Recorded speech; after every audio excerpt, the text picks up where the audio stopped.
ಎರಡೂ ಆಗದೇ ಇರುವಂಥದ್ದು ಅನೇಕ. ಅಂದರೆ ಕನಿಷ್ಠ 3 ಇರಬೇಕು ಅನೇಕ ಅಂದರೆ. ಆದರೆ ಇಲ್ಲಿ ಅನೇಕ ಅಂತಂದರೆ ಸಂಖ್ಯೆಯ ಉದ್ದೇಶ ಅಲ್ಲ. ಅನೇಕ ಅಂತಂದರೆ ಅನಂತ ಅಂತ ಅರ್ಥ. 1 ಅಲ್ಲ, 2 ಅಲ್ಲ, 3 ಅಲ್ಲ, ಯಾವ ಸಂಖ್ಯೆಗೂ ಸಿಗದದ್ದು. ಆದರೆ ಅನಂತ ಅನ್ನುವಂಥದ್ದನ್ನು, ಅನಂತ ಅನ್ನೋದು ನಮ್ಮ ಕಲ್ಪನೆಗೆ ಸಿಗದಂಥ ಒಂದು ಸಂಗತಿ. ಅದನ್ನ ಅನೇಕ ಅಂತ. ತುಂಬ ಎಷ್ಟು ಯಾರಿಗೊತ್ತು, ಲೆಕ್ಕ ಮಾಡಲಿಕ್ಕೆ ಸಾಧ್ಯ ಇಲ್ಲ. ಅದನ್ನ ಇನ್ಯೂಮರಬಲ್, ಎಣಿಸಲಿಕ್ಕೆ ಬಾರದ ಅಗಣಿತವಾದದ್ದು ಅನೇಕ ಅಂತ ಹೇಳ್ತಾರೆ. ಅನೇಕ ಅಂದರೆ ನಮ್ಮ ಲೆಕ್ಕಾಚಾರಕ್ಕೆ ಸಿಗದೇ ಇದ್ದದ್ದು. ಒಂದು ಅಲ್ಲದ್ದು ಅಂತ ಅಲ್ವೇ ಅಲ್ಲ ಅರ್ಥ. ಎಲ್ಲಿಯೂ ಅಲ್ಲ ಸಂಸ್ಕೃತದಲ್ಲಿ. ಬಹಳ ವಿಚಿತ್ರ ಇದು. ಅನೇಕ ಅಂದರೆ ಒಂದಲ್ಲದ್ದು ಅಂತ ಅನ್ನೋದನ್ನು ಆ ಅರ್ಥದಲ್ಲಿ ಸಂಸ್ಕೃತದಲ್ಲಿ ಬಳಕೆಯೇ ಇಲ್ಲ. ಯಾಕಂದರೆ ಇದರಲ್ಲಿ 2 ಅನ್ನೋದನ್ನು, ದ್ವಿವಚನ ಅನ್ನೋದು ಇರಲಿಕ್ಕೆ ಸಾಧ್ಯ ಇಲ್ಲ ಸಂಸ್ಕೃತ ಭಾಷೆಯಲ್ಲಿ. ಅನೇಕ ಅನ್ನೋದು ಒಂದಲ್ಲದ್ದಾದರೆ ಅನೇಕ ವಚನ, ಏಕವಚನ, ಅನೇಕ ವಚನ, ಮತ್ತು ದ್ವಿವಚನ ಒಂದು ಇರಲಿಕ್ಕೆ ಸಾಧ್ಯ ಇಲ್ಲ. ದ್ವಿವಚನವು ಏಕದಲ್ಲಿ ಸೇರಿ ಹೋಯಿತು. ಅಂದರೆ ನಾನು ಬಹಳ ಹಿಂದೆ ಒಂದು ಟಿಪ್ಪಣಿ ಬರೆದಿದ್ದೆ. ನ ಏಕಃ ಅನೇಕಃ ಅಂತ ವಿಗ್ರಹ ಅಲ್ಲ, ಯಸ್ಯ ಪ್ರತಿಯೋಗಿ ನೈಕಃ ಸೋ ಅನೇಕಃ ಅಂತ. ಅಂದರೆ ಅದರ ಪ್ರತಿಬಂಧಿಗಳು 1ಕ್ಕಿಂತ ಹೆಚ್ಚಿರಬೇಕು. ಅಂದರೆ ಮಿನಿಮಮ್ 2 ಇರಬೇಕು. ಅಂದರೆ ಇದು ಅನೇಕ. ಅಂದರೆ 3 ಇರಲೇಬೇಕು. ಹಾಗೆ ಅನೇಕ ಅಂತಂದರೆ ಇಲ್ಲಿ ಅರ್ಥ ಎಷ್ಟು ಅಂತ ಗೊತ್ತಿಲ್ಲ, ಅಗಣಿತ. ಅನೇಕ ವಕ್ತೃ ನಯನಂ, ವಕ್ತೃವನ್ನು ಎಷ್ಟು ಮುಖ, ಎಲ್ಲಿ ನೋಡಿದರೂ ಭಗವಂತನ ಮುಖ ಕಾಣುತ್ತೆ, ಎಲ್ಲಿ ನೋಡಿದರೂ ಭಗವಂತನ ಕಣ್ಣು ಕಾಣುತ್ತೆ. ಅವನಿಗೆ ಅದು 2 ಬಹಳ ಮುಖ್ಯವಾಗಿ ಕಾಣುವಂಥದ್ದು. ಯಾವಾಗಲೂ ಒಂದು ವ್ಯಕ್ತಿತ್ವ ಅಂದರೆ ನಾವು ಒಬ್ಬನನ್ನು ನೋಡುವುದು ಅಂದರೆ ಏನು, ಮುಖ ನೋಡೋದಲ್ವ. ಯಾರಾದರೂ ಅವನ ಕೈ ಕಾಲು ನೋಡ್ತಾ ಕೂತ್ಕೊಳ್ತೇವೆ? ಇಲ್ಲ. ಒಬ್ಬ ವ್ಯಕ್ತಿಯ ಪರಿಚಯವೇ ಮುಖದ ಮೂಲಕ. ಅದರಿಂದ ಅವನು ಭಗವಂತನ ನೋಡಬೇಕು ಅಂದಾಗ, ನಾವೀಗ ಒಂದು ದೇವಸ್ಥಾನಕ್ಕೆ ಹೋದರೂ ಕೂಡ ನಿಜವಾಗಿ ದೊಡ್ಡವರನ್ನು ಪಾದಮೂಲದಿಂದ ನೋಡಬೇಕು ಅಂತಿರುವುದು. ಆದರೆ ನಾವು ಒಂದು ಪ್ರತಿಮೆ ನೋಡ್ಲಿಕ್ಕೆ ಹೋದಾಗ ದೇವರ ಪ್ರತಿಮೆ ಕಾಲು ಮಾತ್ರ ನೋಡೋದಲ್ಲ, ದೇವರ ಮುಖ ಏನು ಲಕ್ಷಣವಾಗಿದೆ ಅಂತ ಹೇಳಿ ಆ ಮುಖದಲ್ಲಿರುವ ನಗು ಅದನ್ನು ನೋಡಿ ಸಂತೋಷ ಪಡ್ತೀವಿ. ಹಾಗಾಗಿ ಮುಖ ಮೊದಲು ಹೋದಾಗ ನಾವು ನೋಡು ಅಂತಂದಾಗ ನೋಡುದು ಮುಖವನ್ನು. ಇಲ್ಲಿ ನೋಡಿ ಅಂದಾಗ ಹೀಗೆ ನೋಡ್ತಾ ಕೂತ್ಕೊಳ್ಳೋದಿಲ್ಲ, ಮುಖ ನೋಡುದು. ಮುಖವನ್ನು ನೋಡಿದ ಮೇಲೆ ಮುಖದಲ್ಲಿ ಯಾವುದು ಬಹಳ ಮುಖ್ಯವಾದಂಥದ್ದು ಅಂದರೆ ಕಣ್ಣು. ಮುಖದಲ್ಲಿ ಅವನು ಮೂಗು ಹೇಗಿದೆ, ಮೀಸೆ ಹೇಗಿದೆ, ಕಿವಿ ಹೇಗಿದೆ ಅಂತ ಯಾರು ನೋಡೋಲ್ಲ. ಆದರೆ ಕಣ್ಣು it's more attractive part of body. ಕಣ್ಣು ಒಂದು ಸಾಕ್ರಿ, ಏನು ಸುಂದರ ಅಂತೇವನು. ಆ ಕಣ್ಣಿನ ಸೆಳೆತ ಮನುಷ್ಯನನ್ನು ಆಕರ್ಷಣೆ ಮಾಡತಕ್ಕಂಥ ಇಡೀ ದೇಹದ ಮುಖ್ಯ ಭಾಗ ನಯನ. ಅದು ಯಾಕೆಂದರೆ ಅದು ನಮ್ಮನ್ನು ನಯನ ಮಾಡುತ್ತೆ, ಎಳೆದು ಬಿಡುತ್ತೆ. ಅದು ನಯನ ಅಂದರೆ ಎಳೆಯೋದು, ನಯತಿ ನಮ್ಮನ್ನು ಎಳೆದು ಬಿಡುತ್ತೆ. ಅದು ಇಡೀ ಕಣ್ಣು ಎಳೆಯೋದು. ಏನು ಸೆಳೆತ ಆ ಕಣ್ಣಿನಲ್ಲಿಂತೇವೆ. ಮೂಗು ಎಳೆಯೋದಿಲ್ಲ, ಮೂಗು ದಾರ ಹಾಕಿ ಎಳಿಬೇಕಷ್ಟೇ, ಮೂಗು ಎಳೆಯೋಲ್ಲ. ಮೂಗು ಕಿವಿ, ಅವನ ಕಿವಿ ನೋಡಿ ಎಳೆದು ಬಿಟ್ಟ ನನ್ನದು ಯಾರು ಹೇಳೋಲ್ಲ. ಆದರೆ ಕಣ್ಣು ಎಳೆಯುತ್ತೆ. ಅದು ಹುಡುಗರ ಕಣ್ಣು ಹುಡುಗಿಯರನ್ನ, ಹುಡುಗಿಯರ ಕಣ್ಣು ಹುಡುಗರನ್ನ ಎಳೆದು ಬಿಡುತ್ತೆ. ಈ ಎಳೆತ ಇರುವುದು ಕಣ್ಣಿನಲ್ಲಿ. ಆದ್ದರಿಂದ ಮುಖದಲ್ಲಿಯೂ ನಯನ, ಹತ್ತಿರ ಎಳೆಯುವಂಥದ್ದು. ನಯನ ಅಂದರೆ ಹತ್ತಿರಕ್ಕೆ ಎಳೆಯೋದು, ಅದು ಕಣ್ಣು. ಆದ್ದರಿಂದ ಒಂದು ವಸ್ತುವನ್ನು ನೋಡುವಾಗ ಮೊದಲು ನಾವು ಗಮನಿಸುವುದು ಮುಖದಲ್ಲಿ ಕಣ್ಣು. ಯಾಕೆಂದರೆ ಒಂದು ವ್ಯಕ್ತಿಯ ಪರಿಚಯ ಕಣ್ಣಿನಲ್ಲೇ ಇರುವುದು. ನೀವೀಗ ಮುಖ ನೋಡಿಯೂ ಕೂಡ ಮುಖಕ್ಕೆ ಕಣ್ಣಿಗೆ ಪಟ್ಟಿ ಇಟ್ಟರೆ ಅದು ಯಾರೊಂದು ಗೊತ್ತಾಗೋದಿಲ್ಲ. ಪರಿಚಯದ ಕೇಂದ್ರ ಸ್ಥಾನ ಕಣ್ಣು. ಕಣ್ಣಿಗೆ ಸ್ಟ್ರಿಪ್ ಹಾಕಿಬಿಟ್ರೆ ಪರಿಚಯ ಆಗೋದಿಲ್ಲ. ಆದ್ದರಿಂದ ಅವನು ಹೇಳ್ತಾನೆ, ನೋಡು ಅಂತಂದಾಗ ಮೊದಲು ಭಗವಂತನ ಮುಖ, ಕಣ್ಣು ಹಾಯಿಸಿದೆ. ಏನು ಮುಖ, ಏನು ಕಣ್ಣು, ಎಷ್ಟು ಒಂದು ತಿಳಿಯಲಿದೆ ನನಗೆ. ಅನೇಕ ವಕ್ತರ ನಯನಂ, ಅನಂತ ಮುಖಗಳು. ಆಮೇಲೆ ಒಂದೊಂದು ಮುಖದಲ್ಲಿಯೂ ಅದು 2 ಕಣ್ಣು ಅಂತ ನಿಯಮೇ ಇಲ್ಲ. ಎಲ್ಲಿ ನೋಡಿದರೆ ಅಲ್ಲಿ ಮುಖ, ಎಲ್ಲಿ ನೋಡಿದರೆ ಅಲ್ಲಿ ಕಣ್ಣು. ಯಾಕೆಂದರೆ ಅವನು ಮುಖ ಬೇರೆ ಅಲ್ಲ, ಕಣ್ಣು ಬೇರೆ ಅಲ್ಲ. ಮುಖವೇ ಕಣ್ಣು, ಮುಖದಲ್ಲಿ ಕಣ್ಣು. ಇದು ವಿಚಿತ್ರ. ಮುಖದಲ್ಲಿ ಕಣ್ಣಿದೆ, ಮುಖವೇ ಕಣ್ಣು. ಅವನ ಮುಖ ಅವನೇ ಮುಖ, ಅವನ ಕಣ್ಣು ಅವನೇ ಕಣ್ಣು. ಅದು ಜ್ಞಾನಾನಂದಮಯ. ಅವನ ಕಣ್ಣು ಜ್ಞಾನಾನಂದಮಯ, ಅವನ ಮುಖವೂ ಜ್ಞಾನಾನಂದಮಯ, ಅವನು ಜ್ಞಾನಾನಂದಮಯ. ಇದನ್ನು ಹೇಗೆ ನೋಡುವುದು? ಅದಕ್ಕೆ ಅವನು ತೋರಿಸಿದ್ರೆ ಕಾಣುತ್ತೆ. ಅಂದರೆ ಜ್ಞಾನಾನಂದಮಯವಾದ ಕಣ್ಣನ್ನು ನೋಡಿ ಅಂದರೆ ಏನು ನೋಡುವುದು? ಈ ಕಣ್ಣಿಗೆ ಮಟೀರಿಯಲ್ ಆಗಿರತಕ್ಕಂಥ ವಸ್ತುವನ್ನು ನೋಡ್ಲಿಕ್ಕೆ ಬರುತ್ತೆ, ಮಣ್ಣು ನೀರು ಬೆಂಕಿಯಿಂದ. ಜ್ಞಾನಾನಂದದಿಂದ ಮಾಡಿದ್ದನ್ನು ನೋಡ್ಲಿಕ್ಕೆ ಆಗೋಲ್ಲ. ಅದಕ್ಕೆ ಡಿವೈನ್ ಫೋರ್ಸು ಬೇಕು. ಅದರಿಂದ ಅವನು ಹೇಳ್ತಾನೆ, ಅನೇಕ ಭಕ್ತರ ನಯನಂ, ಏನು ಮುಖ, ಏನು ಕಣ್ಣು, ಎಲ್ಲಿ ನೋಡಿದರೆ ಅಲ್ಲಿ ಕಣ್ಣು, ಎಲ್ಲಿ ನೋಡಿದರೆ ಅಲ್ಲಿ ಮುಖ. ಮೊದಲು ನೋಡಬೇಕು ಅಂದಾಗ ಗಮನಿಸಬೇಕಾದ 2 ವಸ್ತು. ಅನೇಕ ಭಕ್ತರ ನಯನಂ ಕರೆ ಹೇಳ್ತಾನೆ. ಅದು ಒಂದೇ ಅಲ್ಲ, ಎಲ್ಲವೂ ಅದ್ಭುತ. ಅನೇಕ ಅದ್ಭುತ ದರ್ಶನಂ. ಅದನ್ನು ಎಲ್ಲಿ ನೋಡಿದರೂ ಅದು ವಿಚಿತ್ರ, ಎಲ್ಲಿ ನೋಡಿದರೂ ಅದ್ಭುತ. ನಮಗೆ ಮುಖ ನೋಡಬೇಕು ಅಂದರೆ ಎಲ್ಲಿ ನೋಡಿದರೂ ಅಲ್ಲಿ ಮುಖವೇ ಕಾಣುತ್ತೆ. ಕಣ್ಣು ನೋಡಬೇಕು ಅಂದರೆ ಎಲ್ಲಿ ನೋಡಿದರೂ ಅದು ಕಣ್ಣೇ ಕಾಣುತ್ತೆ. ಆದರೆ ಏನು ನೋಡಬೇಕು ಅಂದರೆ ಎಲ್ಲಿ ನೋಡಬೇಕಂದ್ರೆ ಅಲ್ಲಿ ಅದು ಕಾಣುತ್ತೆ. ಯಾಕಂದರೆ ಎಲ್ಲವೂ ಹೌದು. ಕಣ್ಣು ಮುಖವೂ ಹೌದು, ಮುಖ ಕಣ್ಣು ಹೌದು, ಕಣ್ಣು ಕಾಲು ಹೌದು, ಕಾಲು ಕಣ್ಣು ಹೌದು. ವಿಚಿತ್ರ ಅದು. ಹಾಗಾಗಿ ಎಲ್ಲಿ ಏನನ್ನು ನೋಡಬೇಕು ಅಂದರೆ ಅಲ್ಲಿ ಅದು ಕಾಣುತ್ತೆ. ಅದನ್ನು ಹೇಳ್ತಾನೆ, ಇದು ಲೋಕದಲ್ಲಿ ನಾವು ಏನನ್ನಾದರೂ ನೋಡಿದ ಹಾಗೆ ಅಲ್ಲ, ಇದೊಂದು ಅದ್ಭುತ ದರ್ಶನ. ಇದನ್ನು ಹೇಗೆ ಸಮೀಕರಿಸುವುದು, ಅಥವಾ ಲೋಕದ ದೃಷ್ಟಾಂತ ಕೊಟ್ಟು ಹೀಗೆ ಕಂಡಿತು ಅಂತ ಹೇಗೆ ಎಕ್ಸ್ಪ್ಲೇನ್ ಮಾಡುವುದು? ಲೋಕದಲ್ಲಿ ಇಂಥ ಒಂದು ದೃಷ್ಟಾಂತವೇ ಇಲ್ಲ ಅಲ್ಲ ಇದಕ್ಕೆ. ಅದನ್ನು ಅವನು ಹೇಳ್ತಾನೆ, ಅದ್ಭುತಂ, ಬೇರೆ ಶಬ್ದ ಇಲ್ಲ. ಏನು ಕಂಡಿತು ಅಂದರೆ ಅದು ಇನ್ಎಕ್ಸ್ಪ್ಲಿಕೇಬಲ್, ವಂಡರ್ಫುಲ್ ಅಷ್ಟೇ, ಅದ್ಭುತ. ಅದನ್ನು ವ್ಯಾಸರು ಕೃಷ್ಣನನ್ನು ಹುಟ್ಟಿದ ತಕ್ಷಣ, ಅವತಾರ ಆದ ತಕ್ಷಣ ಹೇಳಿದ ತಮ್ಮ ಅದ್ಭುತಂ ಬಾಲಕಂ ಅಂತ. ಆ ಮಗು ಎಂಥದ್ದು ಅಂದರೆ ಅದು ಅದ್ಭುತ ಇತ್ತು ರೀ ಅಷ್ಟೇ. ಯಾವ ಶಬ್ದದಿಂದ ಹೇಳೋದು? ಮಗು ಹೇಗಿತ್ತು? ಅದ್ಭುತವಾಗಿತ್ತು. Words fail to explain its beauty. ಅವನು ಹೇಗಿದ್ದ ಅಂತ ಹೇಳುದು ಹೇಗೆ ರೀ? ಕಣ್ಣಾರೆ ಕಂಡರೂ ಹೇಳಲಿಕ್ಕಾಗಲ್ಲ, ಕಾಣದವರು ಬಿಡಿ. ನಮ್ಮ ಅನುಭೂತಿಗೆ ಮೀರಿದಂಥ ಒಂದು ಅನುಭವ ಅದು. ಆದ್ದರಿಂದ ಆ ರೂಪ ದರ್ಶನ. ಹಾಗಾಗಿ ಅದಕ್ಕೆ ನಮ್ಮಲ್ಲಿರತಕ್ಕಂಥ ಒಂದೇ ಒಂದು ಶಬ್ದ ಅಂದರೆ ಅದು ಅದ್ಭುತ, ಅಮೇಝಿಂಗ್. ಅಮೇರಿಕದವರಾದ್ರೆ ಅಮೇಝಿಂಗ್ ಅಂತಾರೆ. ನಮ್ಮ ಭಾರತೀಯರಾದರೆ ಅದ್ಭುತ ಅನ್ನೋ ಶಬ್ದ ಹೇಳ್ತಾರಲ್ಲೋ, ಮರೆತು ಹೋಗಿದೆ. ವಂಡರ್ಫುಲ್ ಅಂತಾರೆ, ಅದು ಶುದ್ಧ ಭಾರತೀಯ ಶಬ್ದ. ವಂಡರ್ಫುಲ್ ಅಂತಾರೆ. ಇದು ಬೇರೆ ಏನು ಶಬ್ದ? ಶಬ್ದ ಇಲ್ಲ ಹೇಳಲಿಕ್ಕೆ. ಅದ್ಭುತ, ಅನೇಕ ಅದ್ಭುತ ದರ್ಶನಂ. ಎಲ್ಲಿ ನೋಡಿದರೆ ಅಲ್ಲಿ ಎಣಿಕೆ ಇಲ್ಲದಂಥ ನೋಟ, ಎಲ್ಲವೂ ಅದ್ಭುತ. ಎಲ್ಲಿ ಯಾವ ಭಾಗ ನೋಡಿದರೂ ಅದ್ಭುತ. ಅವನ ಕಣ್ಣು ಅದ್ಭುತ, ಅವನ ಕಿವಿ ಅದ್ಭುತ, ಅವನ ಮೂಗು ಅದ್ಭುತ, ಅವನ ಮುಖ ಅದ್ಭುತ, ಅವನ ತೋಳು ಅದ್ಭುತ, ಅವನ ಕಾಲು ಅದ್ಭುತ, ಎಲ್ಲವೂ ಅದ್ಭುತ. ಅನೇಕ ಅದ್ಭುತ ದರ್ಶನ. ಅಷ್ಟೇ ಅಲ್ಲ, ಅವನ ಅಂಗಗಳಲ್ಲಿ ಇಡೀ ವಿಶ್ವದ ಅದ್ಭುತವಾದ ನೋಟ. ಅವನ ಅಂಗವೇ ಅದ್ಭುತ, ಅವನ ಅಂಗದೊಳಗೆ ಇಡೀ ವಿಶ್ವದ ವಿಸ್ಮಯಕರವಾದ ದರ್ಶನ. ವಿಶ್ವದ ಇಡೀ ವಿಶ್ವ ಒಂದು ಕಡೆ ಕಾಣುವುದು ಒಂದು ಅದ್ಭುತ ಅಲ್ವಾ? ಬಾಯಲ್ಲಿ ವಿಶ್ವ ಕಂಡ ಹಾಗೆ ಯಶೋದೆಗೆ ಹೇಳ್ತಾನೆ, ಭಗವಂತನ ಎಲ್ಲಿ ಯಾವ ಭಾಗದಲ್ಲಿ ಏನು ನೋಡಿದ್ರು ಅಂದರೆ ಆ ಒಂದೊಂದು ರೂಪ, ಭಗವಂತನ ಒಂದು ರೂಪದಲ್ಲಿ ಕಾನ್ಸಂಟ್ರೇಟ್ ಮಾಡಿದ್ರೆ ಆ ರೂಪದೊಳಗೆ 18 ಅಕ್ಷೋಹಿಣಿ ಸೇನೆ, ಒಂದೊಂದು ಅಂಥ ಅನಂತ ರೂಪಗಳು, ಒಂದೊಂದು ರೂಪದಲ್ಲೂ 18 ಅಕ್ಷೋಹಿಣಿ ಸೇನೆ ಅಂತರ್ಗತ. ಇದು ಏನು ಎತ್ತ? ಅದೆಲ್ಲ ಹೇಳಲಿಕ್ಕಾಗೋಲ್ಲಪ್ಪ, ಅದ್ಭುತ ಅಷ್ಟೇ. ಹೇಗೆ ಎಕ್ಸ್ಪ್ಲೇನ್ ಮಾಡೋದು? ಅನುಭವಿಸಿಯೇ ತಿಳಿಬೇಕಾದ ಸಂಗತಿ. ಅನೇಕ ಅದ್ಭುತ ದರ್ಶನಂ. ಆಮೇಲೆ ಒಂದು ಇಷ್ಟೇ ಅಲ್ಲ, ಎಲ್ಲ ಕಡೆ ಅನೇಕ ದಿವ್ಯಾಭರಣಂ, ದಿವ್ಯ ಅನೇಕ ಅದ್ಭುತಾಯುಧಂ, ಅನೇಕ ದಿವ್ಯಾಭರಣಂ. ಹೇಳ್ತಾನೆ, ಜಗತ್ತಿನಲ್ಲಿ ಏನೇನು ಆಭರಣಗಳು ಅಂತ ನೀವು ಸೊನ್ನೆಗಾರರು ಮಾಡಿಡ್ತಾರೆ ಅಂಗಡಿಗಳಲ್ಲಿ. ಏನೇನು ಆಭರಣಗಳನ್ನು ಹೆಣ್ಮಕ್ಕಳು ಮೆಚ್ಚಿ ಕುತ್ತಿಗೆಯಲ್ಲಿ ಹಾಕ್ಕೊಂಡು ಅಥವಾ ಮೈಯಲ್ಲಿ, ಕಿವಿಯಲ್ಲಿ, ಮುಖದಲ್ಲಿ ಎಲ್ಲೆಂದ್ರೆಲ್ಲ ತೂತು ಕೊರೆದು ಹಾಕೋತಾರೆ ಅವರು. ಅದು ಏನೇನು ಹಾಕೋತಾರೆ ನನಗೂ ಗೊತ್ತಿಲ್ಲ. ಏನು ತೂತು ಕೊರಿಯೋದೋ ಹಾಕೊಳ್ಳೋದು, ಏನು ತೂತು ಕೊರಿತಾರೋ ಏನು ಹಾಕೋತಾರೋ ಅಂತೂ ಹಾಕೋತಾರೆ. ಏನೇನು ಆಭರಣಗಳನ್ನು ಹಾಕೋತಾರೆ, ಅದು ಎಲ್ಲಕ್ಕಿಂತ ಮಿಗಿಲಾಗಿರತಕ್ಕಂಥ ಸರ್ವಾಭರಣದಿಂದ ಕೂಡಿರತಕ್ಕಂಥ ರೂಪವನ್ನು ನಾನು ಕಂಡೆ ಚೆಲುವಿನಲ್ಲಿ. ಆಭರಣ ಒಂದೆರಡು ಆಸ್ಪೆಕ್ಟ್ ಅಲ್ಲ. ನೀನು ಆಭರಣ ತೊಟ್ಟ ರೂಪ ನೋಡಬೇಕಾ? ಭಗವಂತನನ್ನು ಹೆಣ್ಣಾಗಿ ನೋಡಬೇಕಾ? ಮೋಹಿನಿಯಾಗಿ ಕಾಣಿಸ್ತಾನೆ. ಆ ಮೋಹಿನಿ ರೂಪದಲ್ಲಿ ಆಭರಣಗಳು. ಅಯ್ಯೋ, ನಮ್ಮ ಹೆಣ್ಮಕ್ಕಳು ಕನಸಿನಲ್ಲಿಯೂ ಕಾಣದ ಆಭರಣಗಳು ಆ ಮೈಯಲ್ಲಿ.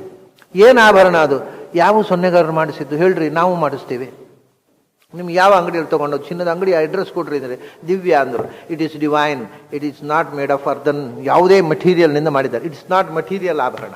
ಮತ್ತೆ ದಿವ್ಯ ಅಂತಂದರೆ ದಿವು ಕ್ರೀಡಾ ವಿಜಿಗೀಷ ವ್ಯವಹಾರ ದ್ಯುತಿ ಸ್ತುತಿ ಕಾಂತಿ ಗತಿಷು ಅಂತ 7 ಅರ್ಥ ಅದಕ್ಕೆ.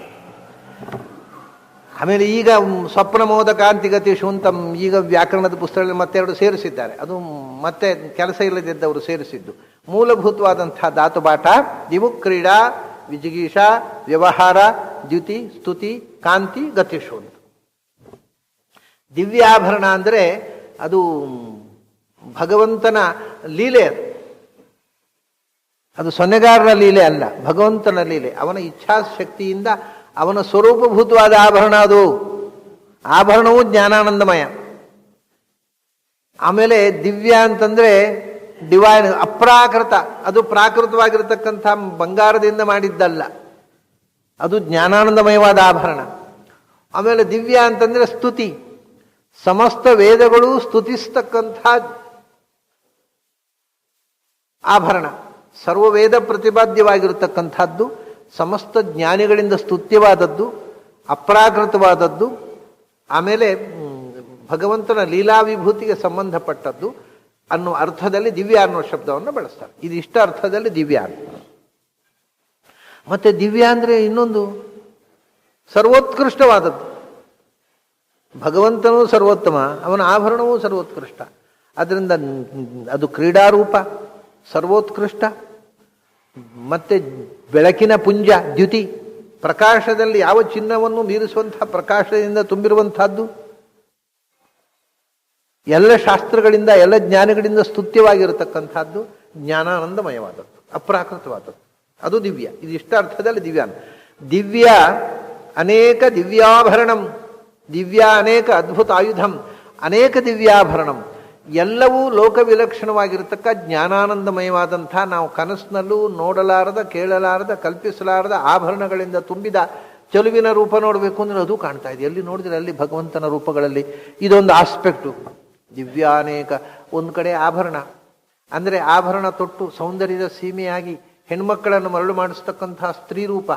ಇನ್ನೊಂದು ಕಡೆ ದಿವ್ಯಾನೇಕ ಅದ್ಭುತ ಆಯುಧಂ, ಎಷ್ಟು ಭಯಾನಕ ಅಂದರೆ ಗಂಡಸರು ತತ್ತರ ನಡುಗಬೇಕಾದಂಥ ಭೀಕರ ರೂಪ ಒಂದು ಕಡೆ ಮನಮೋಹಕವಾಗಿರತಕ್ಕಂಥ ಲಾವಣ್ಯದ ಮೂರ್ತಿ, ಒಂದು ಕಡೆ ಭಯಾನಕ ದಿವ್ಯ ಅನೇಕ ಅದ್ಭುತ ಆಯುಧಂ, ಸರ್ವಪ್ರಹರಣ ಆಯುಧ. ಜಗತ್ತಿನ ಎಲ್ಲ ಆಯುಧಗಳು ಅವನ ಕೈಯಲ್ಲಿವೆ. ಅದು ಎಲ್ಲ ಆಯುಧಗಳು ದಿವ್ಯ ಅಂದರು. ಅದು ಮರದಿಂದ ಮಾಡಿದ್ದಲ್ಲ, ಲೋಹದಿಂದ ಮಾಡಿದ್ದಲ್ಲ, ಅದು ಡಿವೈನ್ ಅಪ್ರಾಕೃತವಾಗಿರತಕ್ಕಂಥ ಆಯುಧಗಳು, ಜ್ಞಾನಾನಂದಮಯವಾದ ಆಯುಧಗಳು, ಸರ್ವಜ್ಞಾನಿಗಳು ಹೊಗಳಿದ ಆಯುಧ. ಅಂಥ ದಿವ್ಯ ಅನೇಕ ಅದ್ಭುತ ಆಯುಧ, ನಾವು ಕಲ್ಪನೆ ಮಾಡದಂಥ ಲೋಕದಲ್ಲಿ ಗೊತ್ತಿರುವ ಆಯುಧಗಳಾದರೆ ಅದ್ಭುತ ಅನ್ನಿಸುವುದಿಲ್ಲ. ಇದು ನಾವು ಕಂಡಿಲ್ಲ ಕೇಳಿಲ್ಲ ಅಂಥ ಆಯುಧಗಳು. ಒಂದು ರೂಪ ನೋಡಿದರೆ ದಿವ್ಯ ಅನೇಕ ಅದ್ಭುತ ಆಯುಧ. ಏನು ಆಯುಧಗಳು, ಏನು ಶತ್ರು ಸಂಹಾರಕ್ಕೆ ಚಚ್ಚಿ ಬಿಡ್ತಾನೆ ಮನುಕುಲ, ಇಡೀ ಪ್ರಪಂಚ ನಾಶವಾಗಿ ಹೋಗುತ್ತೆ ಅನ್ನತಕ್ಕಂಥ ಆ ಕಣ್ಣಿನ ಕೋಪಾಟೋಪ ಏನು, ಮತ್ತೊಂದು ಕಡೆ ಆ ಕಣ್ಣಿನ ಸೆಳೆತ ಏನು, ಆ ಸೌಂದರ್ಯ ಏನು, ಆ ಮೈಯ ಆಭರಣದ ಚೆಲುವೇನು, ಯಾವುದನ್ನು ನೋಡಬೇಕು ಯಾವುದನ್ನು ಬಿಡಬೇಕು.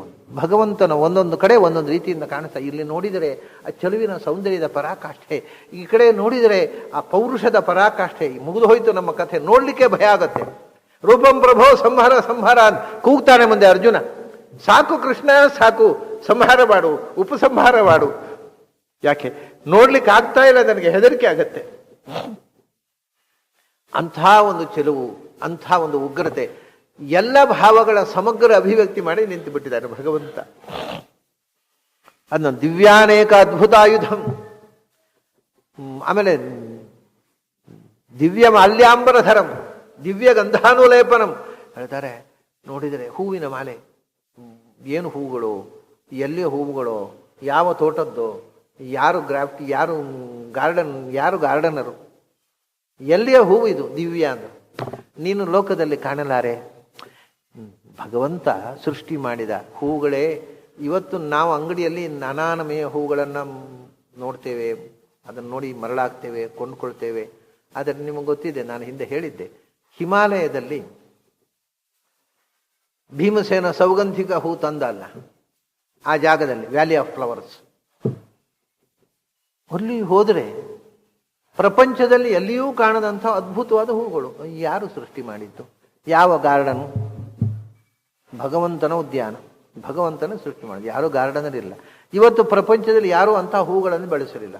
ಯಾರೂ ಕಂಡು ಕೇಳಿಯರಿಯಾದ ಹೂಗಳು ಹಿಮಾಲಯದ ಎಲ್ಲೋ ಮನುಷ್ಯ ದುರ್ಗಮವಾದ ಪ್ರದೇಶದಲ್ಲಿ ಸೃಷ್ಟಿ ಮಾಡಿದ ಭಗವಂತನಿಗೆ ಹೂಗಳ ಕೊರತೆಯವು. ಆದ್ದರಿಂದ ಹೇಳ್ತಾರೆ, ಏನು ಹೂ ಅದು? ನೀವು ಹೂ ಹೆಸರೇ ಕೇಳಿಲ್ಲ, ಯಾವ ಡಿಕ್ಷನರಿಯಲ್ಲೂ ಹೆಸರು ಇರೋಲ್ಲ. ಯಾಕೆಂದ್ರೆ ನೀವು ಕಂಡು ಕೇಳಿಯರಿಯದ ಹೂಗಳು.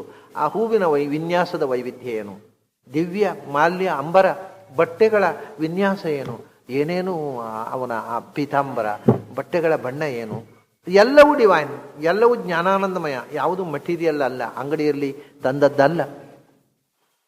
ಮಾಲ್ಯಾಂಬರಧರಂ, ಆ ಮಾಲೆಗಳು, ಆ ಬಟ್ಟೆಗಳ ವಿನ್ಯಾಸ, ಆ ಚೆಲುವಿನ ಒಂದು ವೈವಿಧ್ಯ ಯಾರು ನೋಡಿ. ದಿವ್ಯ ಮಾಲ್ಯಾಂಬರಧರಂ, ದಿವ್ಯ ಗಂಧಾನುಲೇಪನಂ. ಹೇಳ್ತಾನೆ, ಆ ರೂಪ ನೋಡ್ತಾ ಇದ್ದ ಹಾಗೆ ಸರ್ವಾಂಗದ ಅನುಭವ, ಸರ್ವಾಂಗಗಳಿಗೂ ಒಂದು ಅನುಭವ ಏನು ಹೇಳ್ತಾನೆ. ನೋಡ್ತಾ ಇದ್ದ ಹಾಗೆ ಮೂಗು ಅರಳಿತು.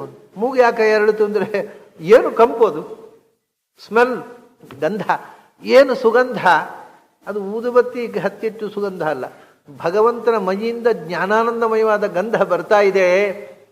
ಜ್ಞಾನ ಸುಖ ಸುಖ, ಮೂಗು ಅರಳುತ್ತೆ. ಏನು ಸೌಗಂಧ್ಯ ಅದು, ಭಗವಂತನ ದರ್ಶನದಿಂದ ಸರ್ವೇಂದ್ರಿಯಗಳಿಗೆ ತೃಪ್ತಿ ಆಗ್ತಾ ಇದೆ, ಮೂಗು ಅರಳುತ್ತಾ ಇದೆ. ಯಾಕೆಂದರೆ ಆ ಸೌಗಂಧ್ಯ ಭಗವಂತನ ಮೈಯಿಂದ ಬರತಕ್ಕಂಥ ದಿವ್ಯಗಂಧ, ಅದನ್ನು ಇಡೀ ಮೈಯಿಂದ ಗಂಧಲೇಪನದ ಒಂದು ಸೌಗಂಧ್ಯ ಬರ್ತಾ ಇದೆ, ಮೂಗಿಗೆ ಹೊಡಿತಾ ಇದೆ. ಅದೇ ಒಂದು ಆನಂದ. ಏನಾಗತ್ತೆ ಗೊತ್ತಾ, ಆಹಾ ಆ ಸೌಗಂಧ್ಯವನ್ನೇ ಅನುಭವಿಸ್ತಾ ಕಣ್ಮುಚ್ಚಿ ಕೂತು, ಅಯ್ಯೋ ಕಣ್ಣು ಮುಚ್ಚಿಬಿಟ್ರೆ ಈ ರೂಪ ನೋಡೋದಕ್ಕೆ ವಂಚಿತರಾಗ್ತೇವೆ. ಹೀಗೆ ಕಣ್ಣು ತೆರೆದು ಮೂಗು ತೆರೆದು ಭಗವಂತನನ್ನ ನೋಡ್ತಕ್ಕಂಥ ಒಂದು ವಿಚಿತ್ರ ಅನುಭವ ಆಯ್ತಪ್ಪ. ಕಣ್ಣು ಕೋರೈಸುವಂಥ ರೂಪ. ಮೊದಲು ಹೇಳಿದ ಬಗೆ ಬಗೆಯ ಆಭರಣಗಳು, ಬಗೆ ಬಗೆಯ ಹೂವಿನ ವಿನ್ಯಾಸಗಳು, ಬಗೆ ಬಗೆಯ ಬಟ್ಟೆ, ಸೀರೆ ಬಟ್ಟೆ, ಬಗೆ ಬಗೆಯ ಆಯುಧಗಳು. ಉಗ್ರ ಅಂದರೆ ಉಗ್ರ, ಸೌಮ್ಯ ಅಂದರೆ ಸೌಮ್ಯ, ಶಾಂತ ಅಂದರೆ ಶಾಂತ. ಆಮೇಲೆ ಹೇಳ್ತಾನೆ ಅದು ಹೀಗಿಲ್ಲ, ಸರ್ವಾಶ್ಚರ್ಯಮಯಂ ದೇವಮನಂತಂ ವಿಶ್ವತೋ ಮುಖಂ, ಸರ್ವಾಶ್ಚರ್ಯಮಯಂ ತಂದ್ಬಿಟ್ಟು ಅದು ಸರ್ವಾಶ್ಚರ್ಯಗಳ ಸ್ವರೂಪ. ಜಗತ್ತಿನ ಎಲ್ಲ ಆಶ್ಚರ್ಯವತ್ ಪಶ್ಯತಿ ಕಶ್ಚಿದೇನಂ. ಭಗವಂತ ಅಂತಂದ್ರೆ ಎಲ್ಲ ವಿಸ್ಮಯಗಳ ಮೂಲಸ್ಥಾನ. ಸರ್ವಾಶ್ಚರ್ಯಮಯಂ ಅಂದರೆ ಸರ್ವಾಶ್ಚರ್ಯ ಸ್ವರೂಪ ಅಂತ ಅರ್ಥ. ಮಯಟು ಅಂತ ಅನ್ನುವಂಥದ್ದು ವಿಕಾರ ಅನ್ನುವ ಅರ್ಥ ಅಲ್ಲ, ಅಥವಾ ಪ್ರಧಾನ ಅಂತ ಅರ್ಥ ಅಲ್ಲ, ಸ್ವರೂಪ ಅಂತ. ಸರ್ವಾಶ್ಚರ್ಯ ಸ್ವರೂಪ, ಎಲ್ಲ ಆಶ್ಚರ್ಯಗಳ ಮೂಲ ಸ್ವರೂಪ ಭಗವಂತನೇ. ಅವನಿಗಿಂತ ದೊಡ್ಡ ಆಶ್ಚರ್ಯ ಇನ್ನೊಂದೇನಿದೆ? ಅಂಥ ವಿಸ್ಮಯಗಳ ತವರು. ಎಷ್ಟು ವಿಸ್ಮಯ ಅಂದರೆ ಅವನು ಇಂಥ ಒಂದು ಅದ್ಭುತವಾದ ವಸ್ತು ಆಗಿ ಇಡೀ ಜಗತ್ತನ್ನು ರಕ್ಷಣೆ ಮಾಡ್ತಾ ಇದ್ರೂ ನಾವು ದೇವರನ್ನು ನಂಬೋಲ್ಲ ಅಂತ ಹೇಳ್ತಕ್ಕ ಜನರಿದ್ದಾರೆ, ಅಂಥವರನ್ನು ರಕ್ಷಣೆ ಮಾಡ್ತಾನೆ. ಅದು ವಿಸ್ಮಯ ಅಲ್ವಾ? ಭಾರಿ ಅದ್ಭುತ. ಸರ್ವಾಶ್ಚರ್ಯಮಯಂ, ಜಗತ್ತಿನ ಎಲ್ಲ ಆಶ್ಚರ್ಯಗಳ ಮೂಲ ಸ್ಥಾನ. ದೇವಂ ನೋಡಿ, ವಿಶ್ವರೂಪ ಏನು ಅಂದರೆ ಅವನೇ ಭಗವಂತ. ದೇವಂ ಅದು ಆ ರೂಪವೇ ದೇವ, ದಿವ್ಯ ರೂಪ, ಭಗವಂತನ ಸ್ವರೂಪ. ಅನಂತಂ, ಭಗವಂತನು ಅನಂತ, ಆ ರೂಪವೂ ಅನಂತ. ಯಾಕೆ ಅನಂತ ಅಂತ ಕೊಟ್ಟರು ಅಂದರೆ ಎರಡು ಅರ್ಥದಲ್ಲಿ. ಒಂದು, ಎಲ್ಲಿ ನೋಡಿದ್ರು ಒಂದು ಮುಗಿಯಿತು ಅಂತಿಲ್ಲ, ಎಲ್ಲಿ ಶುರುವಾಯಿತು ಎಲ್ಲಿ ಮುಗಿಯಿತು. ನಾಂತೋ ನಚಾದಿರ್ನಚ ಸಂಪ್ರತಿಷ್ಠ, ಎಲ್ಲಿ ಶುರುವಾಯಿತೋ ಗೊತ್ತಿಲ್ಲ, ಎಲ್ಲಿ ಮುಗಿಯಿತೋ ಗೊತ್ತಿಲ್ಲ, ಎಲ್ಲಿ ನೋಡಿದ್ರು ಅಲ್ಲಿ ಉಂಟಪ್ಪ, ಅನಂತ. ಮತ್ತೆ ಈಗ ತೋರಿಸಲಿಕ್ಕೋಸ್ಕರ ಸೃಷ್ಟಿ ಮಾಡಿದ್ದಲ್ಲ, ಮತ್ತೆ ಅರ್ಜುನ ನೋಡಿ ಮುಗಿದ ಮೇಲೆ ಸಂಹಾರ ಮಾಡಲಿಯೂ ಇಲ್ಲ. ಮತ್ತೆ ಅನಂತಂ, ಅದು ಯಾವಾಗಲೂ ಇತ್ತು, ಈಗ ಖಂಡಿತು ಅಷ್ಟೇ. ಅನಂತ ಅಂದರೆ ಅಳಿವಿಲ್ಲದ ರೂಪ, ತುದಿ ಮೊದಲಿಲ್ಲದ ರೂಪ. ಎಲ್ಲಿ ಪ್ರಾರಂಭ, ದೇಶತಃ ಅಂತವೂ ಇಲ್ಲ, ಕಾಲತಃ ಅಂತವೂ ಇಲ್ಲ, ಎಲ್ಲಿ ನೋಡಿದ್ರು ಅಲ್ಲಿ ಕಾಣುತ್ತಪ್ಪ. ಅಂದರೆ ಅದಕ್ಕೆ ಕೊನೆ ಇಲ್ಲ. ಈಗ ಕಂಡಿತು ಅಂದರೆ ಆಗ ಇರಲಿಲ್ಲ ಅಂತಲ್ಲ, ನಿನಗೆ ಕಂಡಿರಲಿಲ್ಲ ಅಷ್ಟೇ. ನಿನಗೆ ಈಗ ಕಂಡಿತು, ಆಗ ಕಂಡಿರಲಿಲ್ಲ. ಆದರೆ ಈಗಲೂ ಇತ್ತು, ಆಗಲೂ ಇತ್ತು, ಎಂದೆಂದೂ ಇರುತ್ತೆ. ಮತ್ತು ಎಲ್ಲೆಲ್ಲ ಎಲ್ಲರೂ ಒಂದು ಕಡೆ ಮುಗಿಯಬೇಕಲ್ಲ. ಈಗ ನಾವು ರಣಭೂಮಿ 18 ಅಕ್ಷೋಹಿಣಿ ಸೇನೆ, ಅದರ ಆಚೆಗೆ ಹೋದರೆ ಅದರ ಆಚೆಗೆ ಹೋದರೂ ಉಂಟು ಅಲ್ಲ. ಇದೆಲ್ಲ ಬಿಟ್ಟು ಭಾರತವನ್ನು ಬಿಟ್ಟು ಅಮೆರಿಕಕ್ಕೆ ಹೋದರೆ ಅಲ್ಲಿಯೂ ಉಂಟು. ಕಾಣುವ ಕಣ್ಣು ಇಲ್ಲದಿದ್ದರೆ ಇಲ್ಲಿದ್ದರೂ ಕಾಣುವಲ್ಲ, ಅಲ್ಲಿದ್ರು. ವಿಶ್ವತೋ ಮುಖಂ, ನೀನು ಪ್ರಪಂಚದ ಯಾವುದಕ್ಕೆ ಹೋದರೆ ಅಲ್ಲಿ ಭಗವಂತನ ರೂಪ ಇದೆ. ಆದರೆ ವಿಶ್ವರೂಪ ಅನ್ನೋದು ಯುದ್ಧ ಕಾಲದಲ್ಲಿ ನಿರ್ಮಾಣ ಆದದ್ದಲ್ಲ, ಮತ್ತು ಆ ಯುದ್ಧರಂಗದಲ್ಲಿ ಮಾತ್ರ ರೂಪುಗೊಂಡದ್ದಲ್ಲ. ವಿಶ್ವತೋ ಮುಖಂ, ವಿಶ್ವತಶ್ಚಕ್ಷುರುತ ವಿಶ್ವತೋ ಮುಖೋ ವಿಶ್ವತೋ ಬಾಹುರುತ ವಿಶ್ವತಸ್ಪಾತ್, ವಿಶ್ವತಶ್ಚಕ್ಷುರುತ ವಿಶ್ವತೋ ಮುಖೋ ವಿಶ್ವತೋ ಹಸ್ತ ಉತ ವಿಶ್ವತಸ್ಪಾತ್. ಋಗ್ವೇದ ಯಜುರ್ವೇದ ಎಲ್ಲದರಲ್ಲಿ ಈ ಮಂತ್ರವನ್ನೇ ಹೇಳೋದಲ್ಲ. ವಿಶ್ವತಃ, ಎಲ್ಲ ಕಡೆಯೂ ಮುಖ. ಮುಖ ಅಂದರೆ ಸ್ವರೂಪ ಅಂತ ಅರ್ಥ. ಮುಖವು ಯಾಕೆ ಮುಖ ಅಂದರೆ ಯಾವಾಗಲೂ ನೋಡಿ, ನಾನು ಆಗಲೇ ಹೇಳಿದ ಹಾಗೆ, ಮುಖ್ಯವಾಗಿ ಒಂದು ವ್ಯಕ್ತಿಯನ್ನು ನೋಡುವಾಗ ನಾವು ಮುಖದ ಕಡೆಗೆ ನೋಡ್ತೇವೆ. ಮುಖ ಅಂದರೆ ಒಟ್ಟು ಪರ್ಸನಾಲಿಟಿ ಅಂತ ಅರ್ಥ. ಎಲ್ಲೆಡೆಯೂ ಎಲ್ಲ ರೂಪವೂ ಇದೆ, ಎಲ್ಲೆಡೆಯೂ ಅವನ ಮುಖ, ಎಲ್ಲೆಡೆಯೂ ಅವನ ಕಣ್ಣು, ಕಾಲು, ಕೈ, ಸರ್ವಾಂಗಗಳು ಎಲ್ಲೆಡೆ ತುಂಬಿರುವ, ಎಲ್ಲ ಕಾಲದಲ್ಲಿ ಎಲ್ಲ ದೇಶಗಳಲ್ಲಿರುವ ಅನಂತವಾದ ಭಗವಂತನ ಸ್ವರೂಪಭೂತವಾದ ಈ ರೂಪವನ್ನು ದರ್ಶಯಾಮಾಸ, ಅರ್ಜುನನಿಗೆ ಕೃಷ್ಣ ತೋರಿಸಿದ. ಹೇಗೆ ಕಂಡ ಅರ್ಜುನ? ಅರ್ಜುನ ಹೇಗೆ ಕಂಡನೋ ಗೊತ್ತಿಲ್ಲ. ಸಂಜಯನಿಗೆ ಹೇಗೆ ಕಂಡಿತು? ಯದಿ ಸೂರ್ಯ ಸಹಸ್ರಸ್ಯ ಭವೇದ್ ಯುಗಪದ್ ಉದ್ಧಿತ ದಿವಿ ಸೂರ್ಯ ಸಹಸ್ರಸ್ಯ ಭವೇದ್ ಯುಗಪದ್ ಉದ್ಧಿತ ಯದಿ ಭಾಹ ಸದೃಶಿ ಸಾ ಸ್ಯಾತ್ ಭಾಸಸ್ತಸ್ಯ ಮಹಾತ್ಮನಃ. ಅವನು ಹೇಳ್ತಾನೆ, ಹೇಗೆ ಕಂಡಿತು ಅಂದರೆ ಹೇಗೆ ಹೇಳೋದು? ನಾನು ಹೇಳ್ತೇನೆ, ಸಾವಿರಾರು, ಸಹಸ್ರ ಅಂದರೆ 1,000 ಅಂತಲ್ಲ, ಸಾವಿರಾರು ಸೂರ್ಯರು, ಒಟ್ಟು ಎಷ್ಟು ಅಂತ ಅವನಿಗೆ ಹೇಳಲಿಕ್ಕೆ ಬರೋದಿಲ್ಲ, ಅದಕ್ಕೆ ಒಂದು ಶಬ್ದ ಹೇಳಬೇಕಲ್ಲ. ಸಾವಿರಾರು ಸೂರ್ಯರು ಒಮ್ಮೆಗೆ ಆಕಾಶದಲ್ಲಿ ಉದಿಸಿದರೆ ಹೇಗೆ ಇದ್ದೀತು ಕಲ್ಪಿಸಿಕೊಳ್ಳಿ ಅಂತಾನೆ ಅವ. ಇದು ಈ ವಿಷಯದಲ್ಲಿ ಧೃತರಾಷ್ಟ್ರನ ಮಾತ್ರ ಅಲ್ಲ, ಎಲ್ಲರೂ ಕುರುಡರೆ. ಸಾವಿರಾರು ಸೂರ್ಯರ ರೂಪವನ್ನು ಧೃತರಾಷ್ಟ್ರನಾಗಿ ನಾವು ಕಲ್ಪಿಸಬೇಕು, ಕಂಡದ್ದಿಲ್ಲ. ಸಾವಿರಾರು ಸೂರ್ಯರು ಸೈಮಲ್ಟೇನಿಯಸ್ಲಿ ಏಕಕಾಲದಲ್ಲಿ ಆಕಾಶದಲ್ಲಿ ಉದಿಸಿ ಬಂದರೆ ಎಂಥ ಪ್ರಖರವಾದ ಬೆಳಕು ಇದ್ದೀತು, ಅಂಥ ದಿವ್ಯ ರೂಪ. ದಿವ್ಯ ಅಂದರೆ ಜ್ಯೋತಿರ್ಮಯ, ದಿಬುದ್ಯುತವು, ಅಂಥ ದಿವ್ಯ ರೂಪ, ಅಂಥ ಬೆಳಕು ಅದು ಅಂತ. ದಿವಿ ಸೂರ್ಯ ಸಹಸ್ರಸ್ಯ ಭವೇದ್ ಯುಗಬೋದ್ಧಿತ ಭಾಹ, ಸಾವಿರಾರು ಸೂರ್ಯರ ಬೆಳಕು ಒಮ್ಮೆಗೆ ಆಕಾಶದಲ್ಲಿ ಮೂಡಿ ಬಂದರೆ ಹೇಗೆ ಇದ್ದೀತು? ಸದೃಶಿ ಸಾಸ್ಯಾತ್ ಭಾಸಸ್ತಸ್ಯ ಮಹಾತ್ಮನಃ. ಪ್ರಾಯ ಹೇಳ್ತಾನೆ, ಕೃಷ್ಣನನ್ನು ಆ ವಿಶ್ವರೂಪದಲ್ಲಿ ಕಂಡಾಗ ಆ ಬೆಳಕಿನ ಅನುಭವ ಆಯ್ತಲ್ಲ, ಅದು ಪ್ರಾಯ ಅದಕ್ಕೆ ಸುಮಾರಾಗಿ ಸಾಟಿ ಇರಬಹುದು. ಸಾವಿರಾರು ಅಲ್ರಿ, ಸಾವಿರಾರು ಸೂರ್ಯರು ಉದಿಸಿದ್ರೆ ನೋಡ್ಲಿಕ್ಕೆ ನೀನು ಎಲ್ಲಿರ್ತೀಯ, ಸುಟ್ಟು ಹೋಗ್ತೀಯ. ಆದರೆ ಇದು ಇನ್ನೊಂದು ಅದ್ಭುತ, ಸಾವಿರಾರು ಸೂರ್ಯರು ಉದಿಸಿದ್ರೆ ನೋಡುವ ಕಣ್ಣೇ ಇರೋಲ್ಲ, ನಾವೇ ಇರೋಲ್ಲ.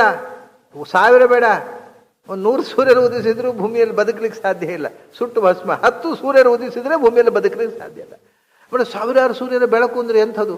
ಅದು ವಿಚಿತ್ರ. ಸಾವಿರಾರು ಸೂರ್ಯರ ಬೆಳಕನ್ನು ಯಾವತ್ತೂ ಆಕಾಶದಲ್ಲಿ ಬರುವುದು ಸಾಧ್ಯ ಇಲ್ಲ. ಅದನ್ನು ಅಂತಹ ಬೆಳಕು ಬಂದರೆ ನಮಗದನ್ನು ತಡ್ಕೊಳ್ಳುವುದು ಸಾಧ್ಯ ಇಲ್ಲ.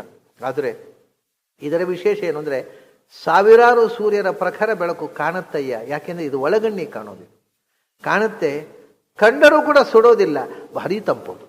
ಇದು ವಿಚಿತ್ರ.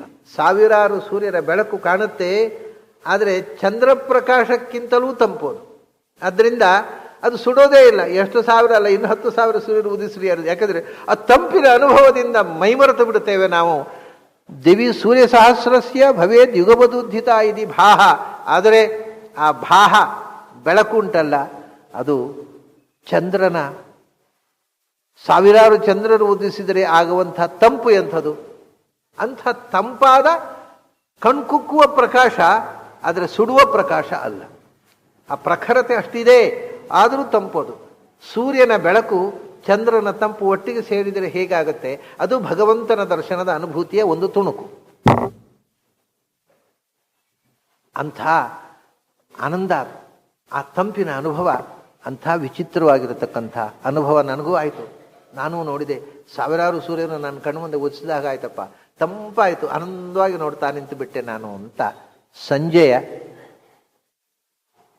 ಧೃತರಾಷ್ಟ್ರನಿಗೆ ತನಗೇ ಆದ ಅನುಭೂತಿಯನ್ನು, ಅಷ್ಟೇ ತಾನೇ, ಅರ್ಜುನನ ಅನುಭವವನ್ನು ಸಂಜೆ ಹೇಳಲಿಕ್ಕೆ ಆಗೋದೇ ಇಲ್ಲ. ತನಗೇ ಆದ ಅನುಭೂತಿಯನ್ನು ಧೃತರಾಷ್ಟ್ರನ ಮುಂದೆ ತೆರೆದಿಟ್ಟ. ಮುಂದೆ ಏನಾಯಿತು, ಅವನು ಏನು ಕಂಡ, ಅದನ್ನು ಕಂಡ ಅರ್ಜುನ ಏನು ಮಾಡಿದ ಅಂತಕ್ಕಂಥ ಸಂಗತಿಯನ್ನು ಧೃತರಾಷ್ಟ್ರನಿಗೆ ಮುಂದೆ ವಿವರಿಸ್ತಾನೆ. ಆ ವಿವರಣೆಯ ಭಾಗವನ್ನು ನಾವು ಮತ್ತೆ ನಾಳೆ ಸಂಜೆ ಸೇರಿದಾಗ ನೋಡೋಣ.